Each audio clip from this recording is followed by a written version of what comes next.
Apocalipse capítulo 3, versos de 1 a 6. Todos acharam aí? Amém? Misericórdia, misericórdia, graça e luz, como cantamos, né? Amém? Vamos lá então. Apocalipse capítulo 3, versos de 1 a 6. Ao anjo da igreja em Sardes escreva: estas são as palavras daquele que tem os 7 Espíritos de Deus e as 7 estrelas. Conheço as suas obras. Grave isso. Conheço as suas obras. Você tem fama de estar vivo, mas está morto. Esteja atento.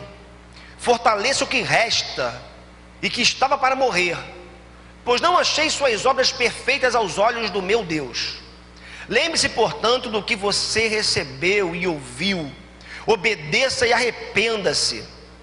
Mas se você não estiver atento, virei como um ladrão, e você não saberá a que hora virei contra você. No entanto, você tem aí em Sardes uns poucos que não contaminaram suas vestes.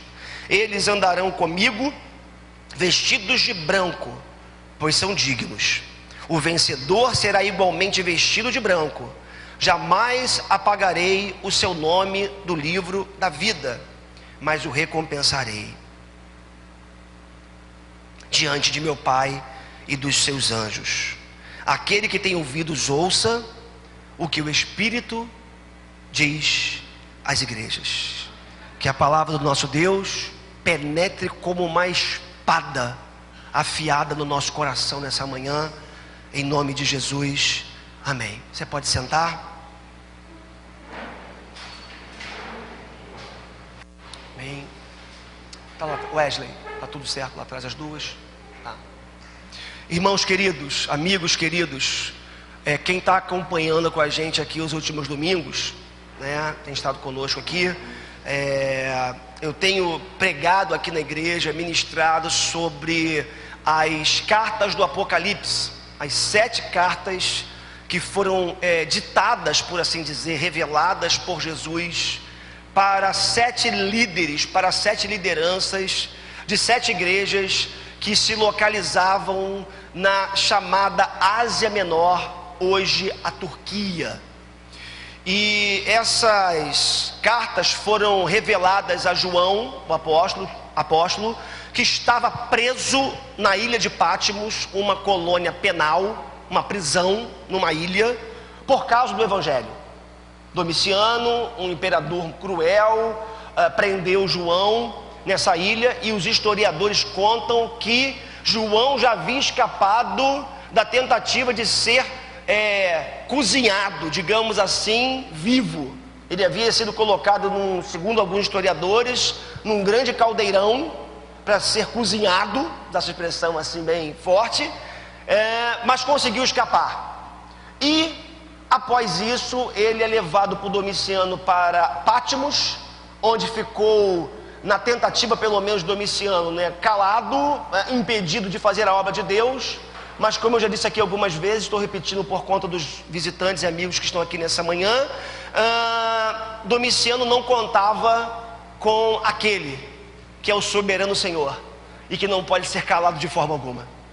E ali naquela ilha, João, seu servo de Jesus, é visitado no dia do Senhor, o domingo, por uma presença maravilhosa do Cristo ressurreto. E ali o texto diz que Jesus, ao aparecer para ele, revela, dita, por assim dizer, 7 cartas para essas 7 igrejas. Nós chegamos nesse domingo à igreja que se encontrava na cidade de Sardes, a igreja de uma cidade que um dia havia sido um expoente naquela região, uma cidade que havia sido muito importante, muito rica, muito famosa, chegou a ser a capital de um lugar, de um lugar chamado Lídia, por assim dizer. E é interessante porque essa igreja, ou esse lugar, Sardes, ele tinha algumas características. Por exemplo, né? Já falei para vocês que foi uma igreja muito rica no passado, uma igreja muito orgulhosa, uma cidade muito orgulhosa, estou falando da cidade ainda, muito orgulhosa, por se achar intransponível, invencível. Essa cidade havia sido criada no ano 700 a.C., por 200 anos se achou inconquistável, por assim dizer. Porém, nós sabemos que, embora ela fosse um lugar que tivesse uma certa segurança, nós sabemos pelos historiadores que no ano 546, o rei Ciro da Pérsia entra naquela cidade e a destrói. Então imagina, para um lugar marcado por uma ideia de inviolabilidade, por uma ideia de que não poderia ser conquistada por ninguém. De repente, no ano 546 a.C., é invadida por Ciro, rei da Pérsia, e é tomada. Eles tentam se reconstruir, mas dali para frente, esse lugar, aquela região, só vai passar por processos de destruição e conquista. Historiadores também nos falam que no século III antes de Cristo, Antíoco Epifânio, ele também entra naquele lugar, se aproveitando, olha que coisa interessante, se aproveitando de brechas nas paredes da cidade, dos muros da cidade. Ele entra naquele lugar e conquista aquele lugar mais uma vez. Interessante, né? Às vezes nós nos achamos tão intransponíveis, tão inconquistáveis, mas às vezes algumas brechas na vida da gente fazem com que coisas entrem na nossa vida para nos destruir. Naquela cidade havia uma igreja. Interessante porque era para ser a lógica inversa: a cidade ser o reflexo da igreja, a cidade ser influenciada pela igreja. Porém, o que nós vemos ali é uma igreja que foi influenciada pela cidade. Por que eu digo isso? Porque se aquela cidade havia sido alguma coisa outrora e não era mais, mas ainda assim continuava ostentando um certo orgulho, não era diferente com a igreja. Porque aquela igreja, assim como aquela cidade, teve uma fama no passado, teve uma expressão na sociedade no passado, mas agora ela recebe uma palavra de Jesus dizendo que ela tem aparência de vida, mas está morta. Ali tinha uma igreja que tinha fama de igreja viva, mas era uma igreja morta no caráter e no vigor espiritual. Eu acho interessante das cartas do Apocalipse que em todas as cartas, aquele que as escreveu deixa as suas credenciais. Interessante porque o texto vai dizer assim: palavras daquele que tem os 7 Espíritos de Deus. Quando a gente lê essa expressão, aquele que tem os 7 Espíritos de Deus, e não é a primeira vez que aparece essa expressão nas cartas do Apocalipse, nós já vimos aqui que esses 7 Espíritos de Deus representam a plenitude de Deus, representam um Deus que é soberano, pleno, que não tem falta alguma e que é o único que pode suprir todas as demandas e necessidades da igreja, porque Ele é pleno. Esses 7 Espíritos de Deus fazem menção justamente a esse Deus pleno. Mas o texto também diz para nós, diz nessa manhã, que essas também são as palavras daquele que tem as 7 estrelas. E nós já vimos aqui também em domingos anteriores que as 7 estrelas são os 7 anjos da igreja, ou os 7 pastores da igreja. Interessante porque o texto fala os 7 Espíritos de Deus que têm as 7 estrelas nas suas mãos. Isso significa dizer que Deus, na sua plenitude, é aquele que tem a igreja e os pastores nas suas mãos. Isso pode ser, como já disse outrora, em outra ocasião, motivo de consolo para a pastorzada por aí, inclusive eu. Mas pode ser motivo também de muita preocupação, a depender do que nós temos feito com esse privilégio de sermos pastores que Deus nos conferiu, que Deus colocou nas nossas mãos. É interessante porque logo de início, Jesus fala uma coisa muito séria para aquela igreja. Ele diz que Ele é o Senhor e que Ele conhece todas as coisas. Interessante, né? Irmãos, eu estava essa semana me deparando de novo com esse texto. Eu estou lendo Apocalipse e Deus está gerando um temor tão grande no meu coração.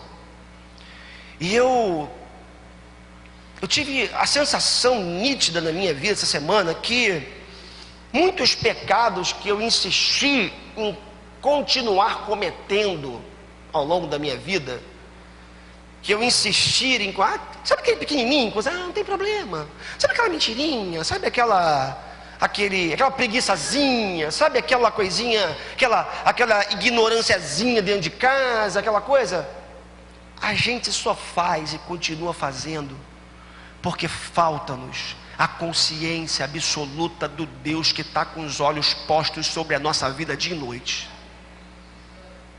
Eu não estou querendo aqui colocar terror em você. Eu não estou aqui querendo desconstruir a ideia do Deus gracioso, amoroso e misericordioso. Mas irmãos, o Deus amoroso, gracioso, bondoso e misericordioso é apenas um aspecto desse Deus, que tem atributos infinitos. Existe não vou dizer uma versão, estaria cometendo um erro, mas existe um aspecto de Deus que nós não podemos negar, que é a sua justiça, santidade, é a sua exigência, como a palavra diz, que nós temos que ser como esse Deus, buscarmos ser como esse Deus, ou seja, santos cada vez mais. E a sensação que eu tive essa semana é que muitas vezes eu cometi alguns pecados, porque eu não estava com a consciência plena de que Deus estava me olhando naquele momento.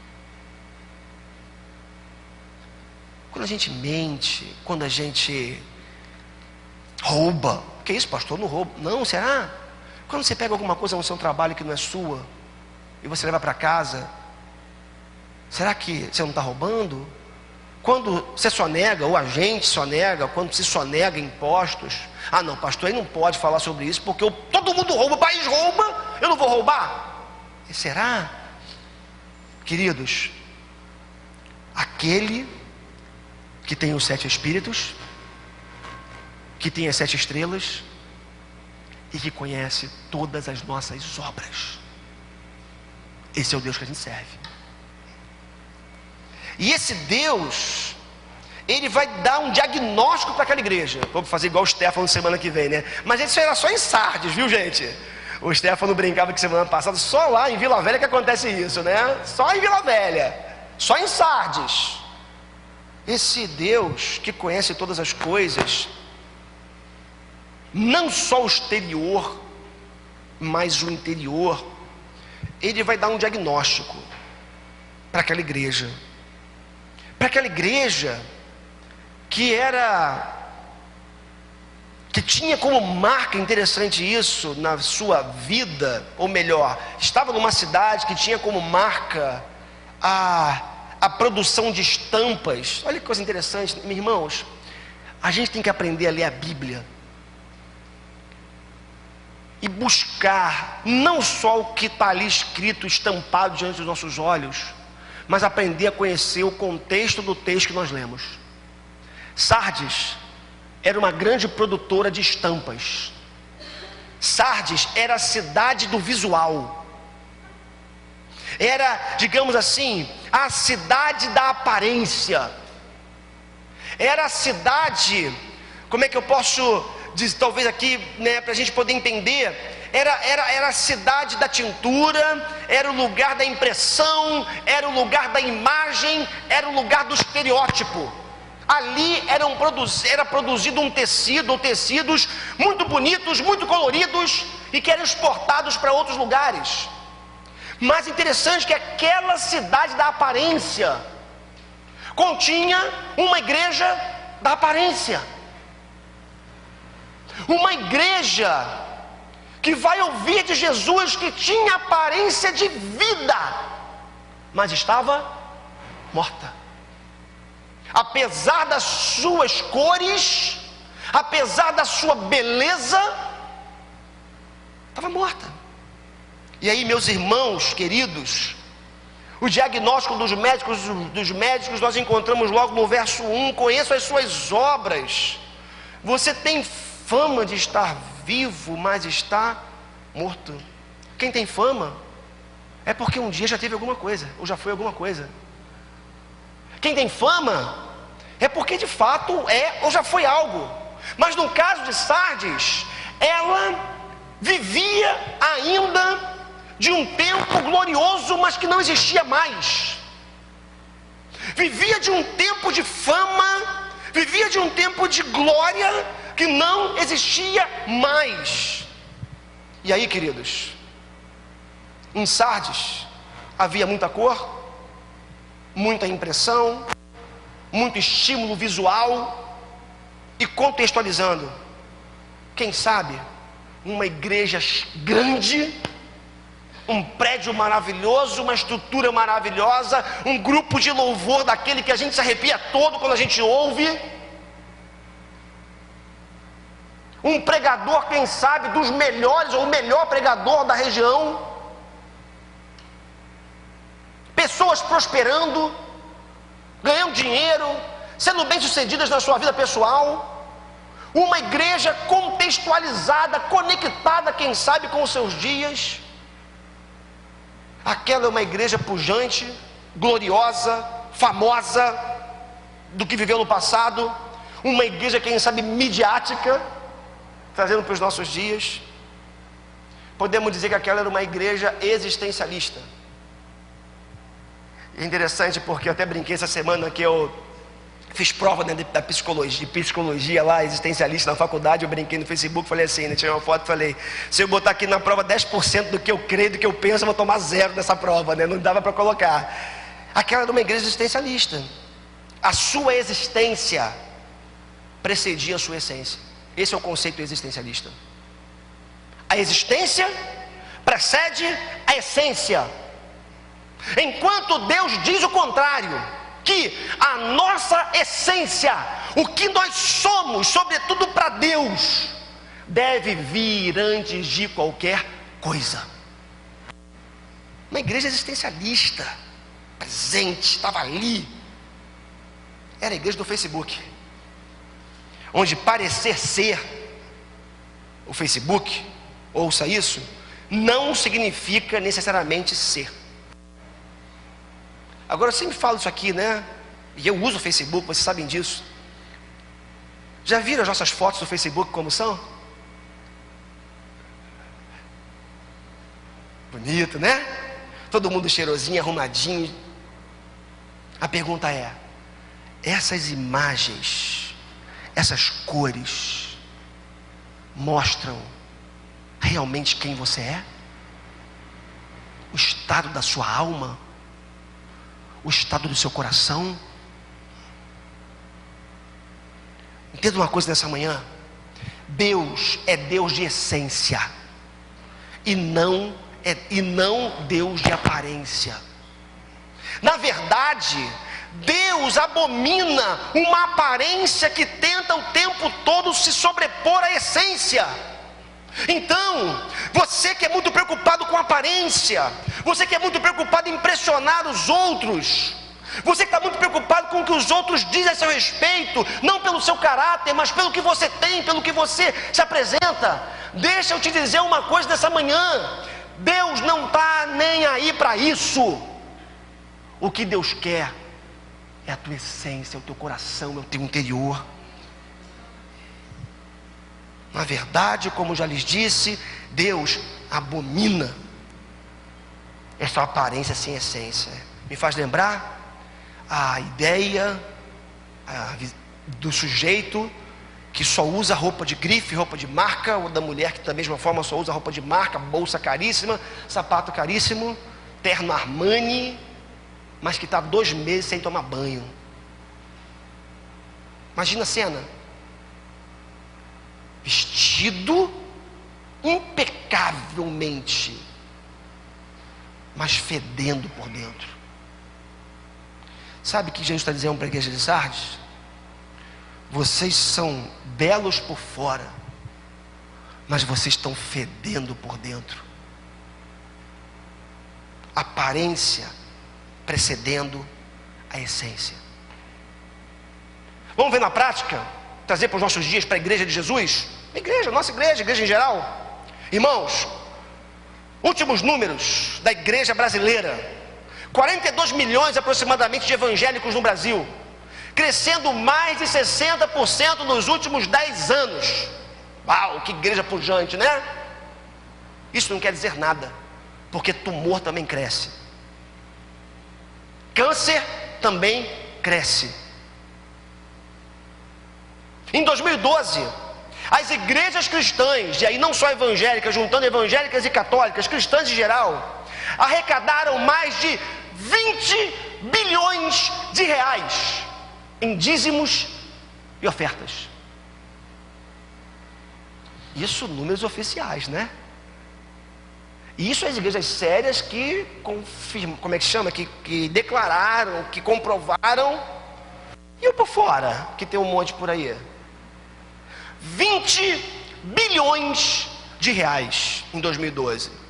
Se a igreja está crescendo como está, quanto não deve ser essa quantia de fato hoje nos nossos dias?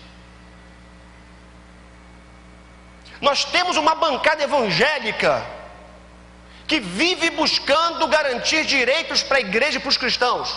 Fui pesquisar essa semana, fui ver quais são os projetos da igreja evangélica ou da bancada evangélica.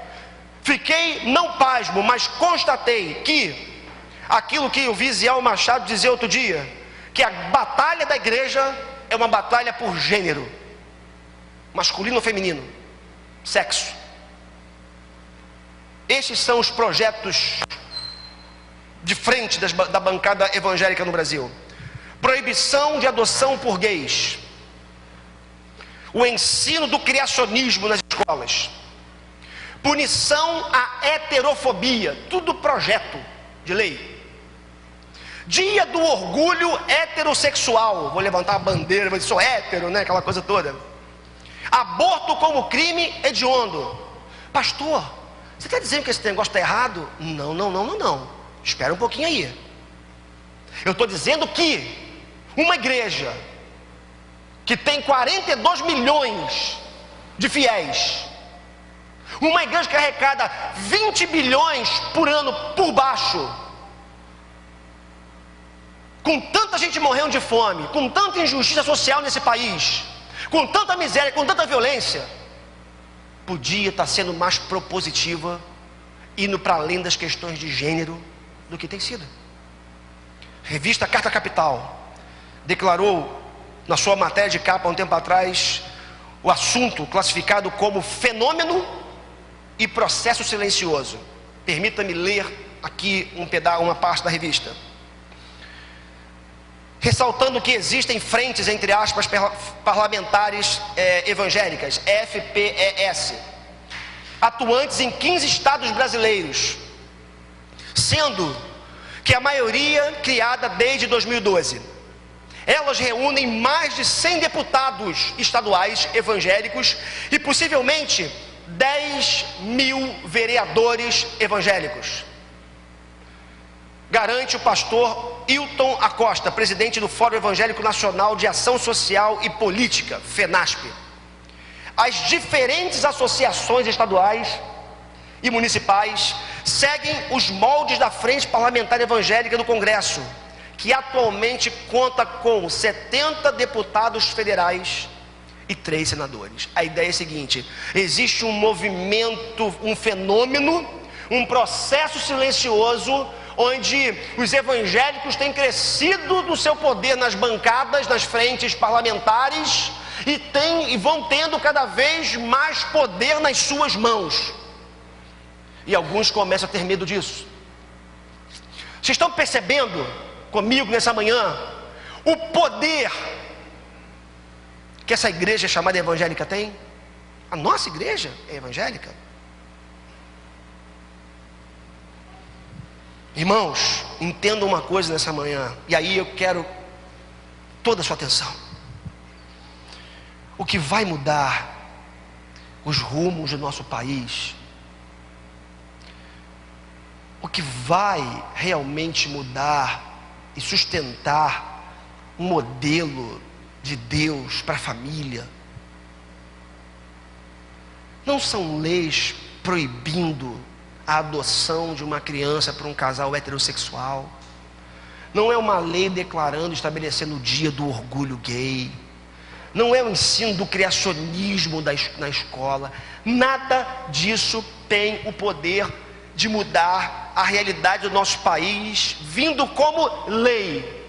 Se fosse assim, queridos, a nação de Israel, que viveu por séculos debaixo da lei de Moisés, não teria sido condenada, castigada por Deus tantas vezes por não ter obedecido a sua lei moral, por não ter obedecido o seu mandamento. O que eu quero que você entenda é que leis não resolverão o problema, esse problema que os nossos parlamentares estão sustentando. Ouça isso que eu vou te dizer: a única coisa que pode mudar a realidade social e moral do nosso país chama-se conversão. Ou o coração do homem se converte, ou nada acontece. Pode esse país ter todo o Congresso Nacional cheio de crentes, nada vai acontecer. E a história mostra isso. Irmãos, a palavra de Deus diz: feliz é a nação cujo Deus é o Senhor.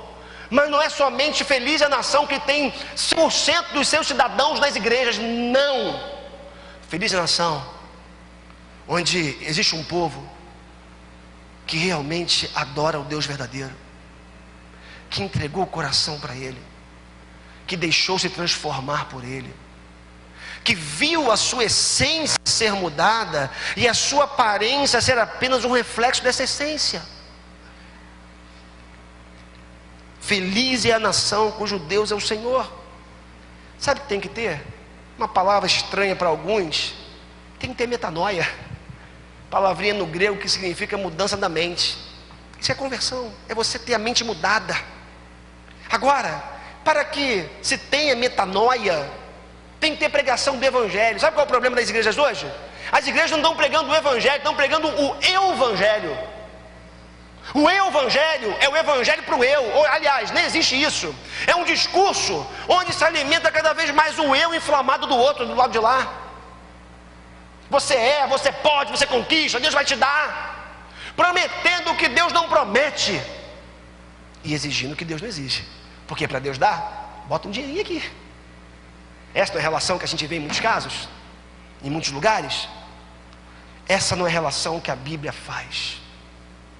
O Evangelho tem sido deturpado, e a igreja, eu ouso dizer nessa manhã, que a igreja, muitas delas, têm crescido através da pregação de um Evangelho.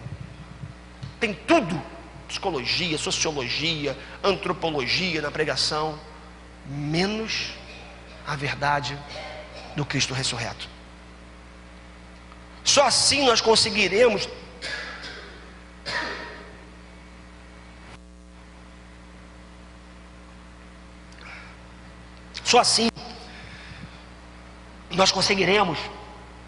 viver isso aqui, ó.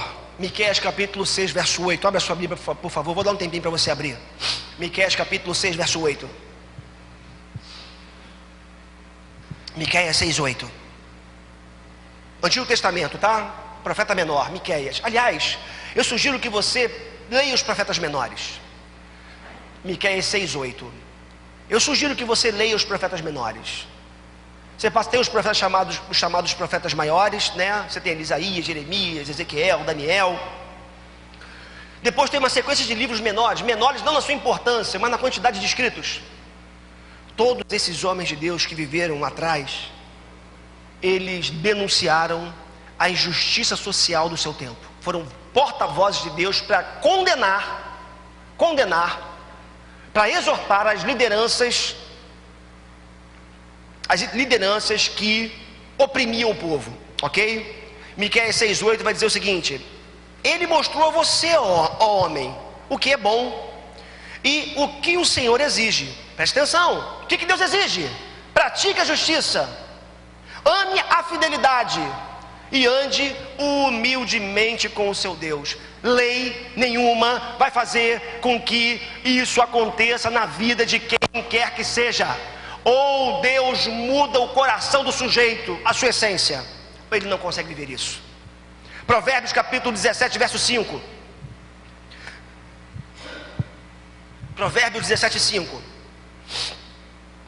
Quem zomba dos pobres mostra desprezo pelo Criador deles. Quem se alegra com a desgraça não ficará sem castigo. Oh, quanta esperança para Brasília, para a gente, né? Homens de bem, cidadãos de bem. Não vai ficar impune. Não vai ficar impune. Não ficará pedra sobre pedra. Porque a palavra de Deus diz: quem zomba dos pobres mostra desprezo pelo Criador deles. Quem se alegra com a desgraça não ficará sem castigo. Falamos de Brasília, mas irmãos, quantas vezes a gente está no engarrafamento? Eu escrevi isso na rede social também essa semana. A gente está no engarrafamento de horas ali, passando sufoco. Aí quando você consegue liberar o trânsito, você olha para o trânsito, olha para a via do outro lado. Teve um acidente do outro lado com gente ferida, morta. Fecha a via do lado de lá por causa do acidente e é do lado de cá por causa dos curiosos. E a gente às vezes ainda tira foto para colocar no Facebook. Será que quem faz isso não se encaixa aqui também, não? Se alegrar com a desgraça do outro? Curtir? A gente já curte, né, lá, né? Vê a foto e tchum, curtiu. Opa, curtir, se alegrar. Como diz o meu amigo, como o Luiz faz, né? Será que não dá para fazer uma conexão aí, não? Irmãos, queridos, em nome de Jesus, a essência precisa preceder a existência. E aquela igreja de Sardes era uma igreja da aparência, era uma igreja existencial, era uma igreja pujante, era uma igreja fenomenal, era uma igreja que continuava ali naquela aparência toda. Mas Deus vira para ela, Jesus vira para ela e diz: a sua aparência não me impressiona, a sua pujança não me impressiona. É necessário essa mudança no interior. Aquela era uma igreja morta, irmãos. Jesus diz: vocês têm fama de que vocês estão vivos, mas vocês estão mortos. Interessante, porque o morto tem sinais, né? Ou ausência de sinais, né? A morte tem sinais. Quais são os sinais de uma igreja morta? Vamos começar pela respiração. Uma pessoa que morre perde a respiração, não é verdade? Ela deixa de respirar, não tem mais fôlego, né? Queridos, muitas igrejas perderam esse fôlego. E aí o fôlego do Espírito, essa capacidade de ter essa força, esse fôlego para continuar caminhando. Um morto perde os batimentos cardíacos. Você pode falar: pastor, mas tem a morte cerebral. Guarda aí para você esse comentário por enquanto, tá bom? Ele perde os batimentos cardíacos. Perdeu a paixão. Muitos de nós perdemos a paixão, nos tornamos crentes nominais. A gente vem à igreja, a gente bate o ponto, mas o coração não está mais batendo, não tem mais paixão, perdeu o brilho nos olhos. O morto não tem brilho nos olhos. Meus irmãos, a igreja muitas vezes tem perdido esse brilho nos olhos, essa empatia com a sociedade. Aquilo que está lá em Atos capítulo 2, né? Que aqueles irmãos, eles eram bem vistos pela sociedade. A sociedade os tinha na mais alta estima. E a cada dia o Senhor ia colocando, acrescentando, perdão, aqueles que iam sendo salvos.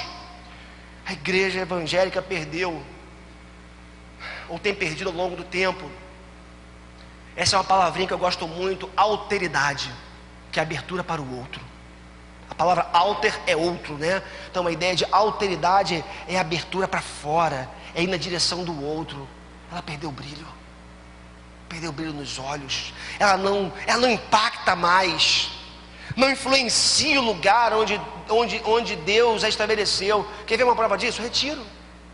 A gente vai para o retiro de evangélico, a gente vai, a gente curte, a gente adora a Deus, a gente chora. Acabou o retiro, passa uma semana, se durar uma semana, né? Volta tudo ao normal. A gente tinha que viver em retiro, né? Toda semana retiro, para poder alimentar esse negócio. Ela não impacta mais, ela não influencia mais o lugar onde ela se estabeleceu. Ampliando, ela não prega mais esse evangelho, como eu já disse para vocês, mas o evangelho. Ela não pratica mais as disciplinas espirituais. Ao invés de perfumar, como Paulo diz que nós somos o bom perfume de Cristo, ao invés de influenciar com o seu perfume, na verdade, ela fede. Porque o morto fede. E Jesus fala para aquela igreja: vocês têm a aparência de vida, mas vocês estão mortos. Vejamos outros números, estatísticas recentes a respeito da igreja evangélica. Hoje eu estou bem para os números, né? Para as estatísticas. Meus irmãos, eu vi essa semana sobre isso. 20% dos crentes numa igreja é que se comprometem com algum ministério. Ô Jesus, imagina só, digamos uma igreja com 100 pessoas, 20 pessoas apenas estarão conectadas em algum ministério da igreja. 40% apenas contribuem financeiramente com a igreja. 10% nunca falaram de Jesus para alguém. Nunca abriram a boca para falar do amor de Jesus para alguém. E aí, como não fazer uma pergunta que para mim, para você, precisa ser perscrutadora nessa manhã? Se essa igreja dependesse da sua oração, do seu serviço e da sua contribuição para sobreviver, ela estaria de pé?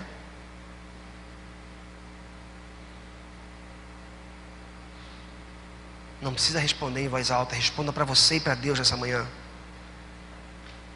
Agora, não é só a igreja como instituição que muitas vezes morre. Olhem para mim aqui. Ter um nome, trabalhar, se relacionar com alguém, se divertir, por que não?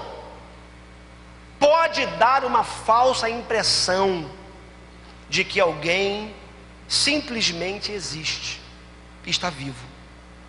Pô, tu está me vendo aqui, como é que eu não estou vivo? Eu existo. Deixa eu te dizer uma coisa. Existir não é o bastante.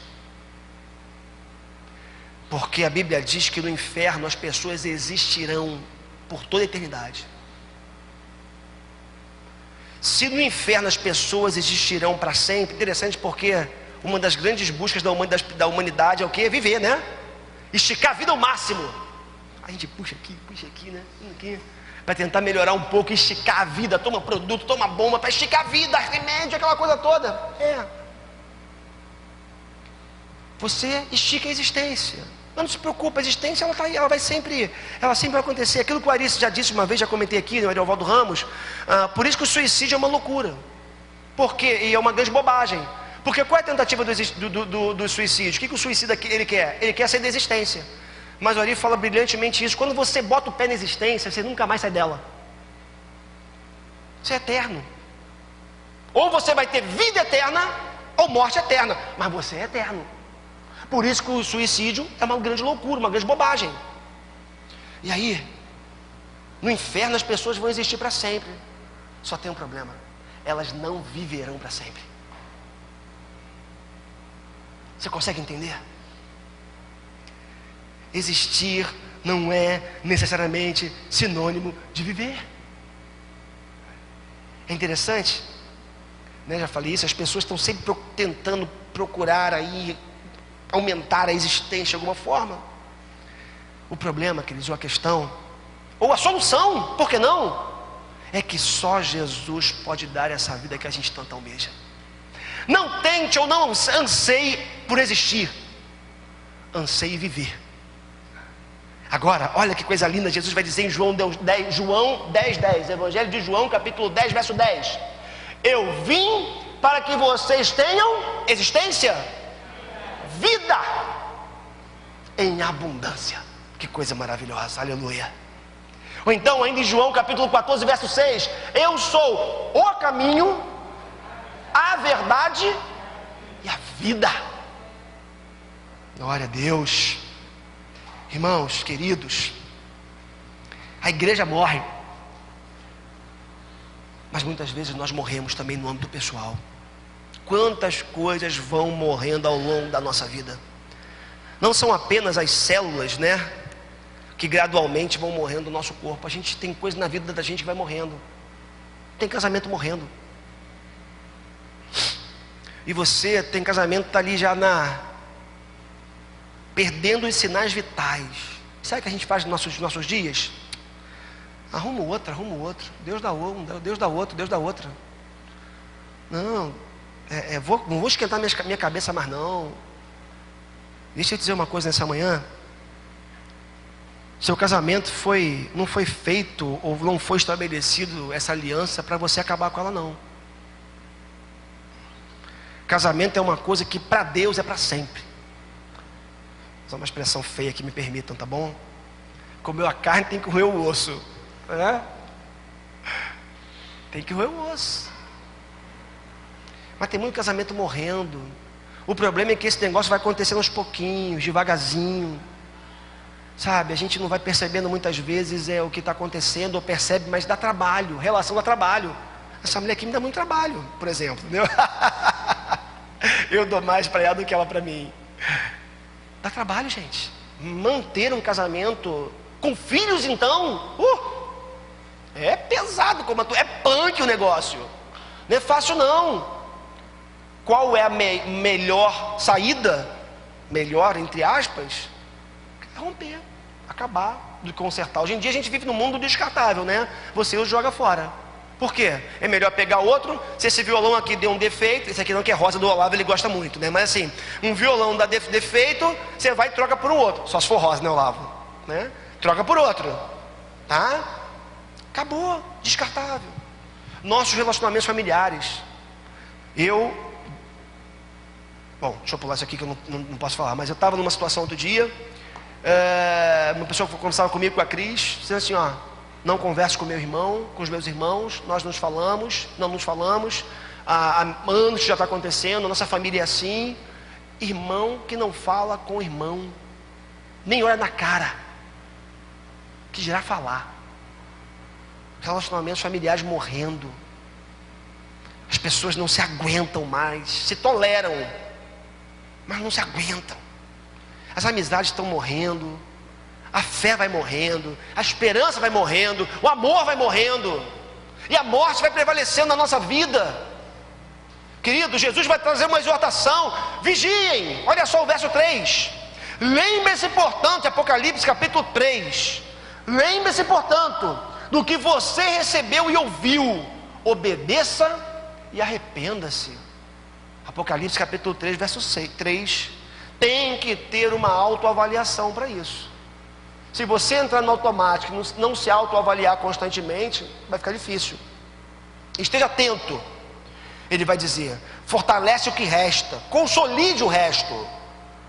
E o que estava para morrer, ou seja, aquilo que estava respirando por aparelhos. Olha só, eu sei que tem coisas na sua vida, na minha vida, que talvez essa manhã estejam respirando por aparelhos, quase sem sinal vital nenhum. Deixa eu te dizer uma coisa nessa manhã. Nessa manhã, o médico dos médicos está aqui para fazer viver o que está morto na sua vida.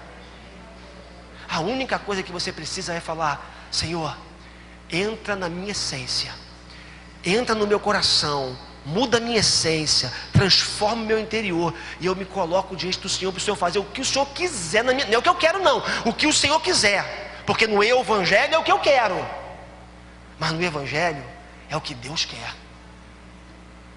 E o texto é interessante, no verso 3 ele fala: vigiem, fica ligado, fica atento. Morrer é fácil, perder é fácil, acabar é de uma hora para outra.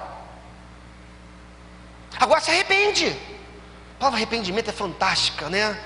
A ideia justamente da metanoia, né?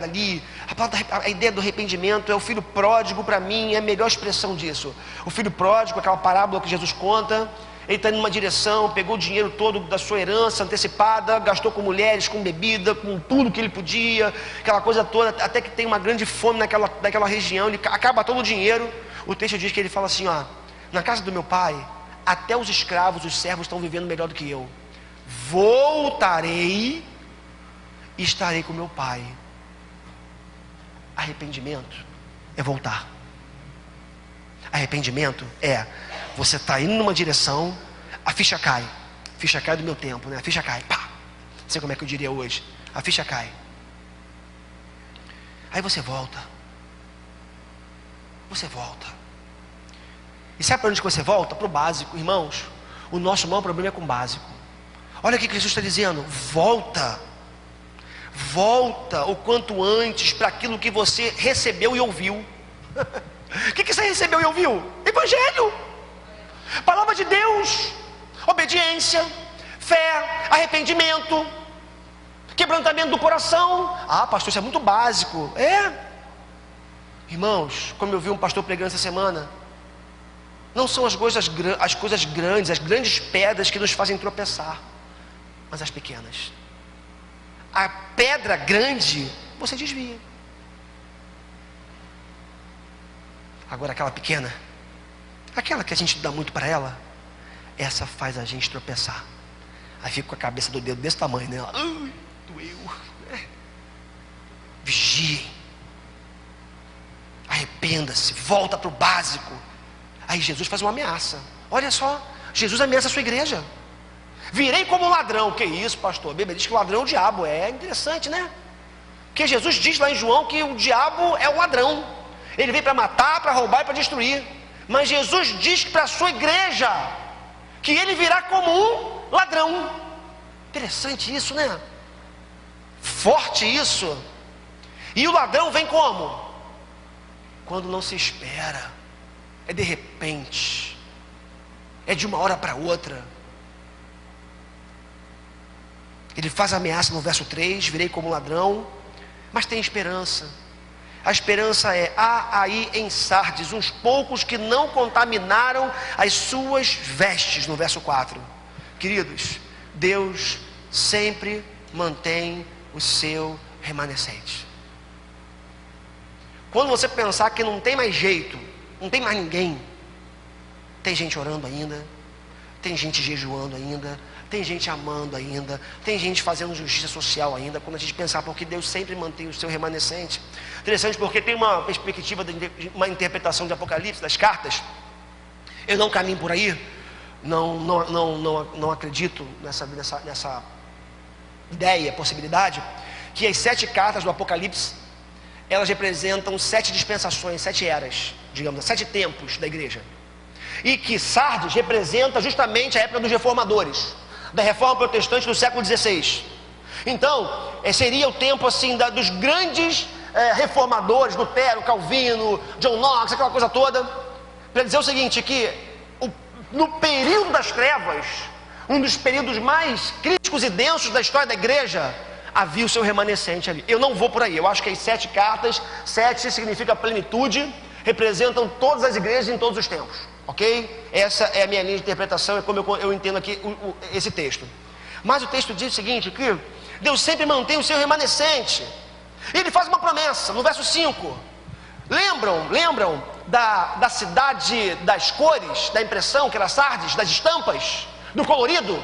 Olha que coisa fantástica. Lembra quando eu disse no início que a gente tem que aprender a conhecer o contexto do texto que a gente está lendo? Olha só no verso 5. Eles andarão comigo. Essa é a promessa daqueles que não se contaminaram, que mantiveram as suas vestes coloridas, brancas. Eles andarão comigo vestidos de colorido, de estampa. Não, é branco, é básico, pois são dignos. O vencedor será igualmente vestido de branco. Jamais apagarei o seu nome do livro da vida, mas o recompensarei, ou reconhecerei, diante do meu Pai que está nos céus. Que coisa fantástica. Enquanto Sardes, aquela igreja era a igreja da aparência, Jesus está falando da essência. Ele está dizendo, eles se preocupam com, essa grande maioria, se preocupam com essa aparência, com a cor, com o visual, com as estampas, impressionar. Aquele que vencer terá uma veste branca. E essa veste branca é justamente a santidade de Deus na nossa essência. Tem a ver justamente com a santidade final e total que um dia nós viveremos ao lado do nosso Senhor na glória, quando Ele vier buscar a sua igreja. Que coisa linda. Há um remanescente. Tem gente que não se deixou levar pela existência sem essência, e estes têm a garantia do nome no livro da vida. Querido e querida, o teu nome foi escrito no livro da vida. Amém? Amém. Mas a prova de que o teu nome está escrito na Bíblia, no livro da vida, são as suas obras. É o que você faz, ou melhor, é o que você é em essência, mas o que você faz. Isso comprova o teu nome escrito no livro da Bíblia. Isso não faz o teu nome ser escrito no livro da vida, senão a salvação seria pelas obras. Mas a confirmação de que o nosso nome está escrito no livro da vida e que nunca será apagado é a forma como nós nos relacionamos com Deus e com o nosso próximo. Aí você pode me perguntar nessa noite, eu termino aqui, pastor, e se alguma coisa morreu na minha vida? O que eu faço? Morreu. Casamento, amor, a paixão, o desejo, morreu. O que eu faço? Eu só posso responder a você de uma forma: Jesus ressuscitou. E só por causa disso, Ele é o único que pode fazer ressuscitar tudo que está morto dentro de você. Eu acredito que Jesus restaura. Só tem adulto aqui, né? Vou falar uma expressão, usar uma expressão. Eu acredito que Jesus restaura tesão. Pastor, como é que você falou isso da igreja, pastor? Eu acredito. Acredito que temos que fazer nossa parte também, nosso papel também. Mas eu acredito que Ele restaura o amor, a paixão, o interesse, relacionamentos familiares entre irmãos. Ele é o Deus da vida. Se Ele venceu a morte, Ele não vai vencer o que está morto na sua vida? Queridos, que sejamos a igreja da essência e não a igreja da aparência. Que Sardes não seja a tônica, não seja a marca dessa igreja, comunidade presbiteriana da freguesia, mas que eu e você, cada vez mais, possamos investir nessa essência, no que nós somos, para que um dia possamos ter as vestes brancas e de verdade nosso nome garantido, essa expressão eu sei que pode dar pano para manga, garantido no livro da vida. Amém, queridos? Vamos ficar em pé.